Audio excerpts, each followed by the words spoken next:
and today we are starting a new chapter, and we talked so much about the British occupation of India, how they came for trade and they started occupying territory, and finally they did occupy, and people had resentment against them, and now we have come to the stage of the first war of Indian independence. Yes, the rebellion of 1857 is termed as the first war of Indian independence by many historians, and we are starting with the prelude to the same. कैसे वो हुआ, क्या background बना, वहाँ से हम starting कर रहे हैं. So the topic, the chapter that we are going to talk about today is when people rebel 1857 and after. That means क्या हुआ था और क्या उसके बाद हुआ. And you can see the image, the person does not need any introduction. Rani Lakshmi Bai, one of the greatest warriors of India and one of the greatest warriors of this particular revolt that we are going to talk about. So we will discuss a lot of things like policies and the people. What was the immediate cause of this revolt? We will start with that कि बहुत सारी चीज़ें थी. नाराज़गी तो लंबे समय से थी, चाहे वो इंडिगो प्लांटेशन को लेकर हो, जिसे ब्लू रिबिलियन बोला गया था, या अदरवाइज भी लोगों में जो रिजेंटमेंट था, जो नवाब्स में नाराज़गी थी, जिस तरह से बहुत ग्रेजुअली बट डेफिनेटली जो ब्रिटिश थे they were spreading their tentacles throughout the country, और कैसे वो धीरे धीरे बड़ा से बड़ा एरिया कैप्चर करते चले जा रहे थे. इन सब को लेकर नाराज़गी तो इंडिया में एक अंडर करेंट तो था ही, बट एग्जैक्ट क्या रीजंस थे just to trigger of this revolt, ये आज हम पढ़ेंगे इस लेक्चर में.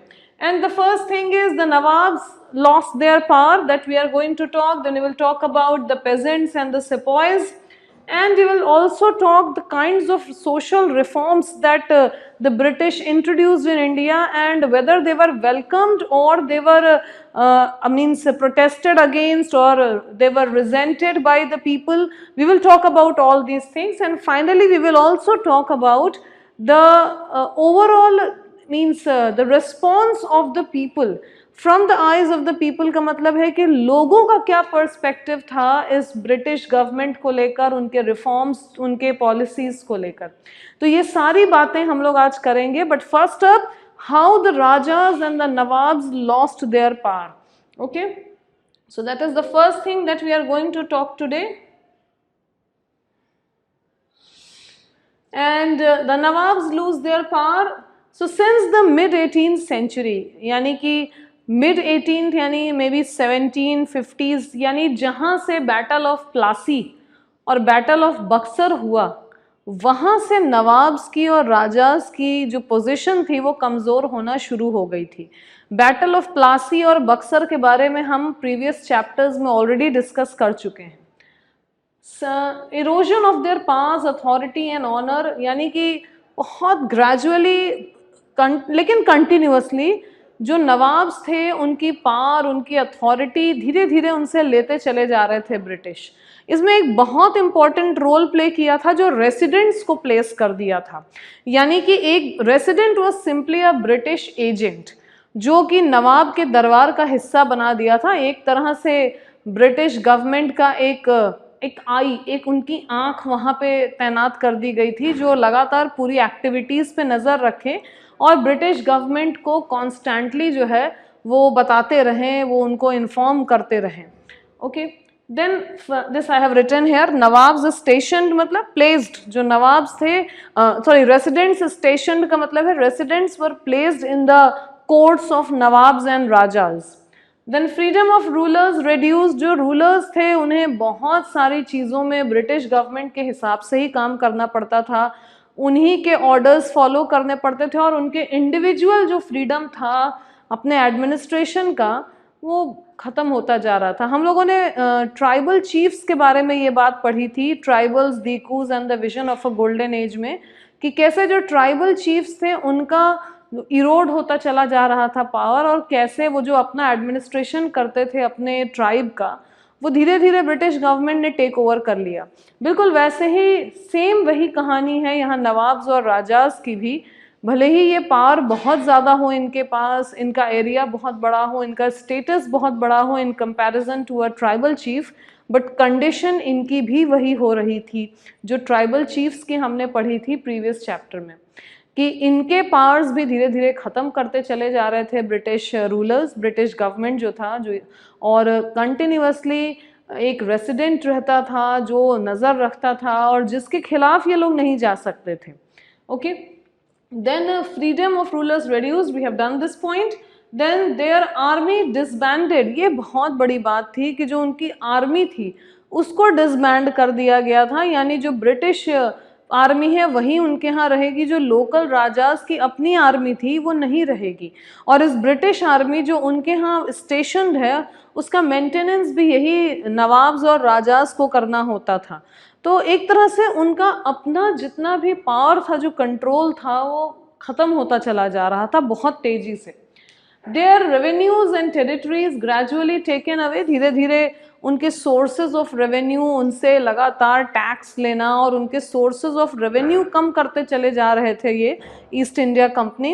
एंड देयर वर टेरिटरीज, जो उनका एरिया जिन उनके कंट्रोल में था, धीरे धीरे वो भी कम होता जा रहा था, वो भी ईस्ट इंडिया कंपनी के कंट्रोल में आता चला जा रहा था।